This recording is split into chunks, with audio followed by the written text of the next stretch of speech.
Just because a player is a household name doesn't mean that they're a guaranteed spot on a roster. Whether it's due to cap constraints or just a lack of production in recent years, there are quite a few reasons that your favorite players might be getting cut from their respective teams.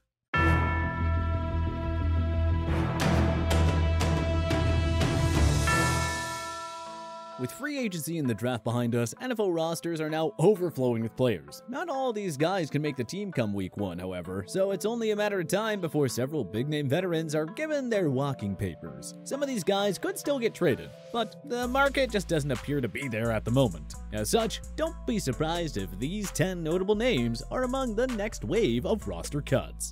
Baker Mayfield. The Cleveland Browns decided 4 years was enough with Baker Mayfield. They refused to commit to the 2018 first overall pick long-term, and his future in Cleveland was sealed after they completed a blockbuster trade for Deshaun Watson. Mayfield has been vocal about his unhappiness with the way the Browns have treated him, saying he felt disrespected. The Browns also haven't made matters any better by holding on to Mayfield throughout the draft. There is no way he's on the roster come week 1. We thought the Seattle Seahawks or Carolina Panthers would have made a play for him by now, but nothing's materialized up to this point. The cap-strapped Browns can't really afford to hold on to Mayfield throughout the regular season with the hopes of finding a trade partner before the trade deadline. The amount of potential suitors for Mayfield has rapidly decreased ever since they made the trade for Watson. So it's either a trade or release for the polarizing quarterback. Someone will most certainly give him the opportunity to start again. The only question is if a club will actually trade for him or just wait to scoop him up once the Browns release him.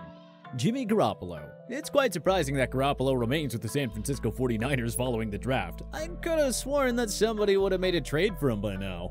As we keep saying, Garoppolo isn't an elite quarterback, but you can win with him. It's not a fluke that the 49ers went to a Super Bowl and 2 NFC Championship games with him as their starter. In the right system, Garoppolo will do enough to help you succeed. It's that simple. Like Cleveland though, with Mayfield, the 49ers can't really keep an expensive backup on the roster once the regular season commences. We highly doubt the 49ers would deal Jimmy G to the arch-rival Seahawks, so the Panthers feel like the only logical landing spot for him at this point.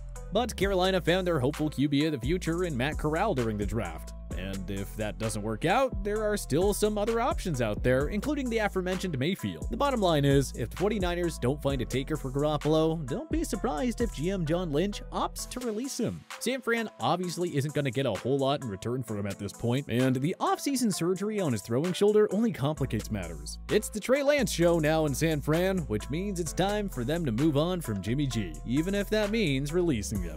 DENZEL MIMS. It certainly didn't take long for the 2020 second-round pick to fall out of favor in Gotham. The New York Jets drafted MIMS 59th overall in 2020, hoping that he could emerge as the new go-to guy for then-starting QB Sam Darnold. But injuries have limited MIMS to just 20 games for his first 2 seasons. Even when healthy, MIMS has struggled to find playing time. Last season, he played just 40% of the team's offensive snaps in games that he suited up for. The Jets drafted Garrett Wilson 10th overall in this year's draft, which does not bode well for MIMS, especially because they already have Corey Davis, Elijah Moore, and Braxton Berrios on the depth chart. With Wilson in the fold, MIMS is the number 5 receiver at best in New York. And we haven't even talked about the Breece Hall, Michael Carter running back duo. The Jets don't really need MIMS at this stage. Keeping him is simply a sign that they just don't want to accept the mistake that they made in drafting him 2 years ago. A bad showing in training camp or preseason will likely seal MIMS' fate with the Jets. He is really gonna have to turn heads to survive every round of roster cuts between now and week 1, to say the very least.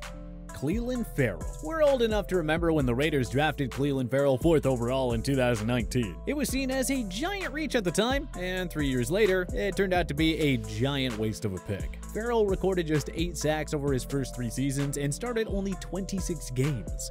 His defensive snap counts have gone from 66% in 2019 to 64% in 2020 to 24% in 2021. Notice a trend?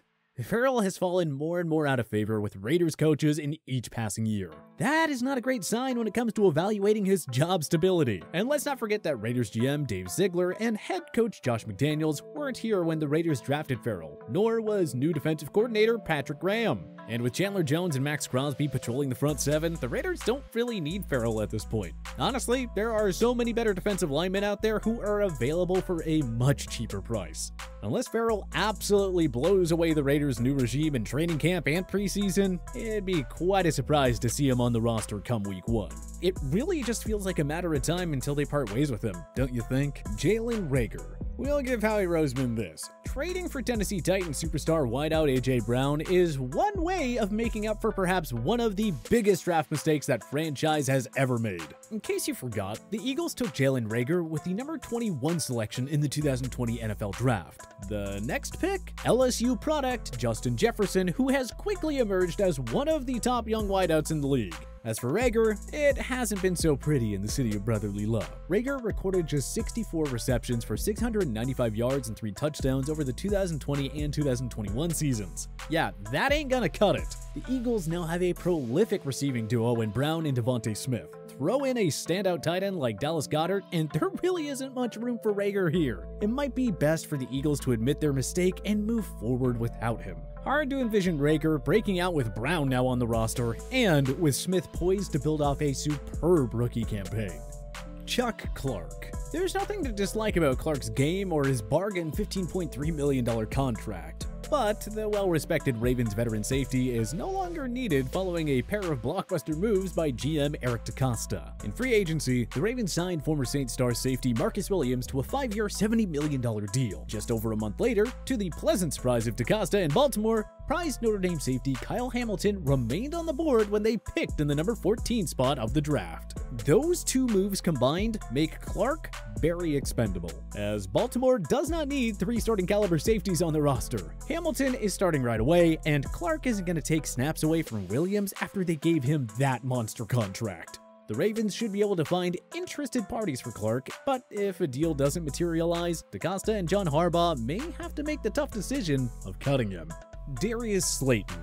It feels like every expensive veteran on the Giants roster has been the subject of trade speculation. That includes wide receiver Darius Slayton, who has 1 year remaining on his rookie contract. New GM Joe Schoen has already released veteran tight end Kyle Rudolph and reliable defensive backs James Bradbury and Logan Ryan. Might he also be looking to cut bait with Slayton, who's coming off a frustrating 2021 season? The Giants drafted Kentucky wideout Wan'Dale Robinson in the number 43 spot, and let's not forget that they also have 2021 first-rounder Kadarius Toney. Surely Brian Dable and company will work extensively to get Robinson and Toney involved in the offense. Throw in the presence of Saquon Barkley and Sterling Shepard, and it starts to feel like one of the Giants' veteran pass catchers will have to go. Could that be Slayton? Well, don't be surprised if the Giants end up releasing the talented, albeit inconsistent wideout, especially if his departure opens up more room for the likes of Toney and Robinson. D. Ford. The 49ers simply have not gotten a great return on their investment in D. Ford. Back in 2019, they acquired the Pro Bowl defensive end from the Kansas City Chiefs before signing him to a 5-year deal worth $85 million.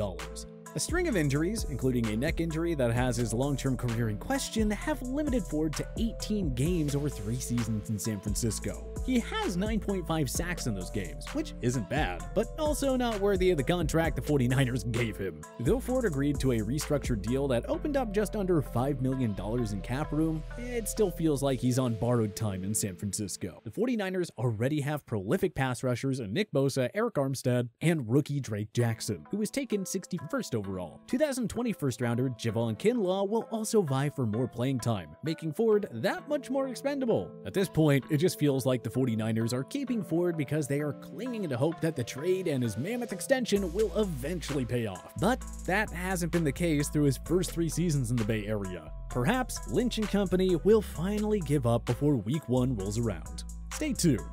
Nelson Agholor. Last year, Bill Belichick went on a massive free agent shopping spree, with mostly successful results. However, the decision to hand speedy wideout Nelson Agholor a 2-year pact worth $22 million didn't quite pan out in year 1. The Patriots got good production out of Jacoby Myers, Kendrick Bourne, and Hunter Henry, but Agholor only managed 37 catches for 473 yards and 3 touchdowns. Then, at this year's draft, the Patriots used the number 50 pick on Baylor receiver Tyquan Thornton. So that's one extra receiver on the depth chart that could take targets away from Agholor, who was on thin ice to begin with. Agholor simply was not a fit in the Patriots' quick strike offense. You can't blame Belichick for trying, since Agholor was coming off a career year with the Raiders in 2020. But Belichick especially isn't afraid to admit his mistakes. We have heard him admit that other signings, quote, just didn't work out. And we could be hearing it once again this offseason, while he's discussing why the Patriots had to cut AGHOLOR. You know, if it happens. Chris Carson. 2022 is essentially the final season of Carson's contract, as the 2023 campaign is a voided year. For as productive as Carson has been when healthy, you have to think 2022 is his last in Seattle, if he even makes the final cuts. The two-time 1,000-yard rusher missed 4 games in 2020 and all but 4 contests in 2021.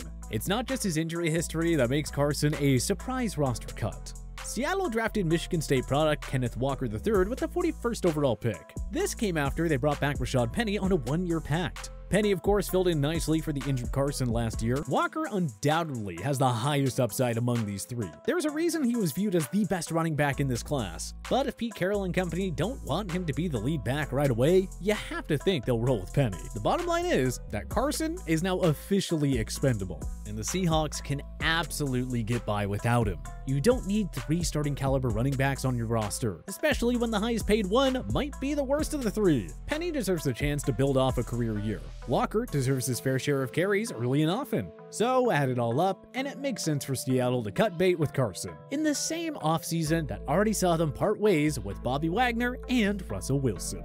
But what other big NFL names are likely to get cut post-draft? Join us in the comment section below. If you like this video and learned a thing or two, clicking the like button helps out a ton. And hey, we appreciate it. If this is your first time coming around to TPS though, subscribing is a great idea, because we put out videos like this every single day. But as always, thanks for watching, and we'll see you guys next time.